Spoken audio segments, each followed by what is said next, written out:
Boa noite, eu me chamo Vitória Maria e hoje meu trabalho vai ter que ser apresentado dessa forma porque eu tive que fazer 2 extrações dentárias e infelizmente estou impossibilitada de falar muito hoje. Então, para começar, eu queria explicar um pouco sobre a produção desse texto. Eu resolvi usar um hábito meu de escrever alguns acontecimentos pessoais em forma de diário, então decidi escrever uma pequena narrativa que combina algo da minha rotina com tudo que absorvi durante a disciplina de Fundamentos Filosóficos. Agora eu vou apresentar o meu texto para vocês. História de um universitário em terapia. Mais uma sexta-feira, e eu me encontro aqui, neste mesmo corredor, esperando ansiosamente meu nome ser chamado pela minha companheira de toda sexta tarde. Poderia eu estar agora, assistindo uma série, lendo um livro, jogando um videogame, ou até mesmo batendo uma bolinha. Mas não. Me encontro neste corredor tão conhecido por mim, esperando meu nome ser chamado enquanto olho para o celular aberto ou em alguma rede social. Maria? Sou tirada dos meus pensamentos ao ouvir a voz da minha terapeuta. Vamos, é sua vez. Aceno com a cabeça e sigo a mulher em direção à sua sala, me preparando para mais uma sessão e rezando para não esquecer tudo o que eu tinha para falar naquela semana. Nem sei por que insisto nisso, mas minhas sessões nunca saem do jeito do programa. Sempre acabo viajando e esquecendo de todo o roteiro que passei a semana escrevendo. Como foi a semana? Conseguiu cumprir o que nós havíamos combinado? Diz a doutora Ana, já sentada no seu posto costumeiro em frente ao computador. Se por cumprir o combinado você se refere a seguir uma rotina com horários certos para melhorar o estresse e a ansiedade, ela me olha com expectativa. Eu tenho que responder que falhei miseravelmente. Ela ri pelo nariz e balança a cabeça digitando algo no seu computador. O que aconteceu para você ter falhado dessa forma? Ela pergunta. Pode ser o fato de eu não conseguir seguir horários, ou pode ser também o final de semestre e a enxurrada de trabalhos que vem a gente vendo. Ela me olha com aquele olhar de inquisição tão conhecido por mim. É justamente por isso que criamos uma rotina, para evitar o estresse e a ansiedade que vem junto com a quantidade de trabalhos. É tudo lindo na teoria, a prática é que me destrói. Falo fazendo meu drama costumeiro. Sem falar que eu tenho um trabalho de fundamentos filosóficos para entregar e você sabe o grande impasse que eu tenho com a filosofia. Ainda mais quando o assunto entra na minha cabeça e remexe com o meu cérebro como um processador. Ela ri novamente e volta a digitar. Eu preciso deixar claro que detesto quando ela digita, porque eu nunca sei o que é, e eu odeio não saber o que ela tanto digita. Que assunto é esse tão complexo que está te deixando nesse estado? Você tem certeza que quer escutar sobre isso? Pergunta-lhe e lança um olhar desafiador.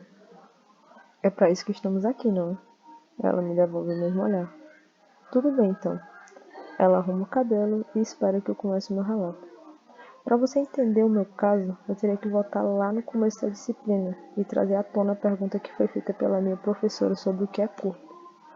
Ela continua me olhando como se dissesse que eu poderia continuar sem problemas. Para mim, a resposta era fácil. O corpo é um sistema físico responsável pelas funções fisiológicas e motoras do ser humano. Falo para ela com uma expressão que dizia, não é óbvio, e ela me deu sinal para prosseguir. Nunca tive tão enganado. Foi aí que percebi a grande mentira que era a minha vida. Novamente fiz meu drama e ela solta o ar pelo nariz numa risada contida. Enquanto ela tratava de pensamentos que consideravam a divisão entre o corpo e a alma, o corpo e o espírito, onde o corpo era a morada da alma e a mesma era como um motorista de um automóvel, que nesse caso era o corpo. Faço uma pequena pausa para recuperar o fôlego, mas logo volto para o meu monólogo. Você acredita que o corpo era tratado como algo pecaminoso e sujo? Ela apenas concorda com a cabeça. Continuando. Enquanto se falava de razão, moral e ética, ou até mesmo enquanto tratava o corpo como uma máquina, até aí nada estava mexendo muito com o meu juízo. E quando foi que começou a complicar? Ela pergunta e me olha interessada em saber minha resposta. Começou a complicar quando a professora começou a abordar os pensamentos que não trazem alma, ou espírito, ou mente, ou qualquer outra vertente que exista acima do corpo. Pelo contrário, elas são vistas em conjunto. Falo é um fôlego só e olho para a doutora Ana que me encoraja a continuar. Segundo os filósofos que se desligaram um pouco dos pensamentos antigos, o corpo já não é mais como um veículo que é comandado por algo maior. O motivo de eu falar que minha vida foi uma grande enganação, porque até aqui era nisso que eu acreditava. E você parou de acreditar? Digo, no que você acredita agora? Perguntou, e mesmo com a máscara, eu sei que ela dá um sorriso. Eu concordo com alguns pensamentos da época, mas agora acredito na ideia de que a mente absorve o que o corpo sente. Dá pra entender? Questiono e ela apenas acena com a cabeça. Pois bem, o pensamento que a mente recebe as informações pelos estímulos corporais ou por experiências apreciadas pelos 5 sentidos, ou até mesmo pelas marcas sociais adquiridas ao longo da nossa existência. Isso tudo me faz concordar com a ideia de que o corpo é a realidade do ser humano. Faço uma pausa e respiro fundo. E como se não bastasse esse turbilhão de informação, ela ainda juntou a teoria com uma porção de atividades que me fizeram repensar o bendito conceito inicial que eu tinha sobre o corpo, me fazendo olhar de uma outra perspectiva para não só o meu, mas o corpo das outras pessoas também. E isso é uma coisa boa, não? Ela pergunta depois da minha fala extensa. Sim, eu acho que sim. É sempre bom a gente ter várias perspectivas sobre um assunto, principalmente esse assunto, tendo em vista que daqui a alguns anos eu vou trabalhar com o corpo de diferentes pessoas, e acho importante essa mudança de visão. Paulo novamente esperando a fala da doutora Ana, mas ela não vem, então completa.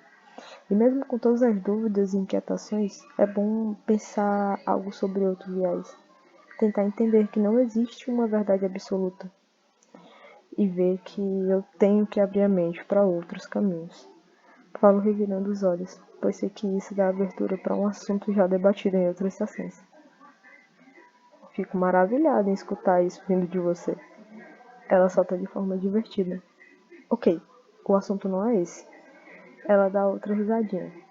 O ponto é que agora eu consigo perceber o corpo como extensão da minha mente, como um grande apanhador de experiências e vivências. Na verdade, o corpo é a minha essência, minha história, minhas inseguranças, o que eu venho aprendendo e ensinando, tudo que eu tenho sentido. O corpo é o que eu sou.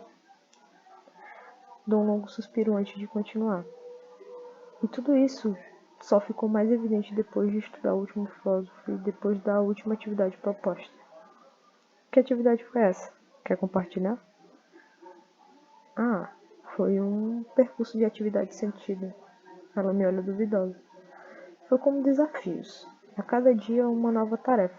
Eu parei, respirei, senti o meu corpo e até meditei, acredita? Ela me olha surpresa. Acho que por causa de todas as vezes que eu recusei a proposta de meditar. Tudo isso para observar na prática. Toda a ideia de perceber o corpo como essência do ser. Depois disso, posso dizer que essa semana foi massa. Ia terminando minha fala, mas lembrei de algo a acrescentar. E tem mais. Retomando o assunto inicial, se seguir a rotina combinada não funcionou muito bem nessa semana para melhorar a ansiedade, posso dizer que essa atividade de filosofia ajudou um pouco. A doutora Ana me olha erguendo as sobrancelhas. Acho que pelo programa que eu fiz lá no início. Tá vendo como a filosofia não é tão ruim assim? Preciso admitir que, vista dessa forma, ela é bem interessante. Comecei até a minha retomada leitura por um livro que fala sobre filosofia. Isso só prova mais uma vez que temos que sair da nossa caixinha limitada de pensamentos e experiências. Ela novamente fala com diversão na voz.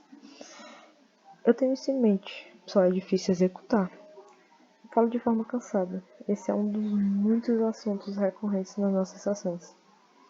Eu sei que sim, mas vamos deixar isso para a próxima sexta, porque o nosso tempo está acabando. Ela fala olhando para o relógio e se volta para o computador, finalizando mais uma sessão.